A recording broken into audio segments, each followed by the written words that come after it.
June is Black Music Month, so it's a time to honor the legacy and influence of Black musicians nationwide. And this morning, we're taking a dive into a piece of history that helped shape the music scene here in Memphis, the Chitlin Circuit. ABC 24's Leah Williams takes us back to a chapter of history that helped Black artists rise to stardom.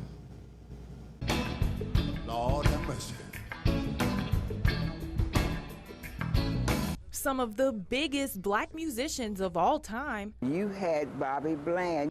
People like B.B. King, Ray Charles, Sam Cooke, Otis Redding Rose to fame, performing on the Chitlin Circuit. Memphis was the core.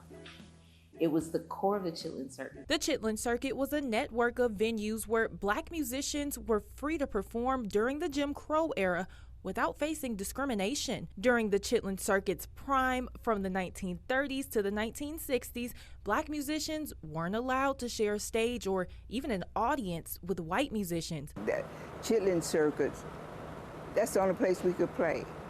From here to Chicago to New York, if they ventured outside the Chitlin Circuit, they was hid behind curtains like Bobby Rush was. So they created their own entertainment spaces. The name Chitlin derived from the southern dish chitterlings. The dish came to represent the soul of the circuit, since artists like the king of the Chitlin Circuit, Bobby Rush, often weren't paid in cash. I was getting 3 chitlin dinners and 3 hamburgers and 3 hot dogs. I would sell my hot dog for 20 cents a piece, sell my hamburgers for 30 cents a piece, sell my chitlin dinner for 40 cents a piece. Some historians believe the name Chitlin Circuit came from the Borch Belt, which was a circuit of venues in upstate New York where many Jewish comedians began their careers. Others believe Chicago singer Lou Rawls coined the term in an interview in the 1960s. Either way, the Chitlin Circuit had a lasting impact for Black artists for decades to come. It shaped the music, it shaped the industry, it shaped the direction. It's always have been there. The Bluff City had several key stops on the Chitlin Circuit that are still standing today, decades later, like Club Paradise near South Memphis. You can also find some of those historic venues on Beale Street, like Club Handy, and of course, the Old Daisy Theater. You can feel the energy walking in. You can feel the history. This was home. This gave them life. This gave them, the Historical Daisy gave them respect. And Historical Daisy made a living for them to take care of their families.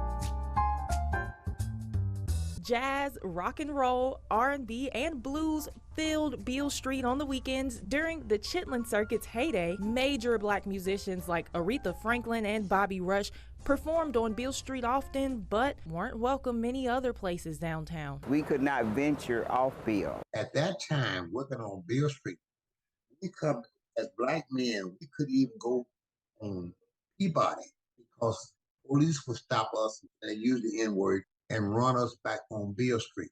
After the Civil Rights Act of 1964 became law, Black artists were finally allowed to share a space in the music industry alongside their white constituents. I remember 1963, that the white audience booed us. Now the same people who booed us think we're the greatest thing in the world now. I never thought I'd be sitting here doing what I'm doing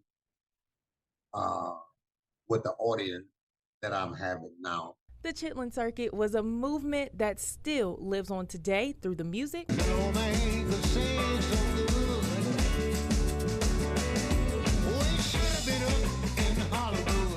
the venues that are still standing today, and even the photos hanging on the walls at the Withers Collection Museum right next door to the historic Old Daisy.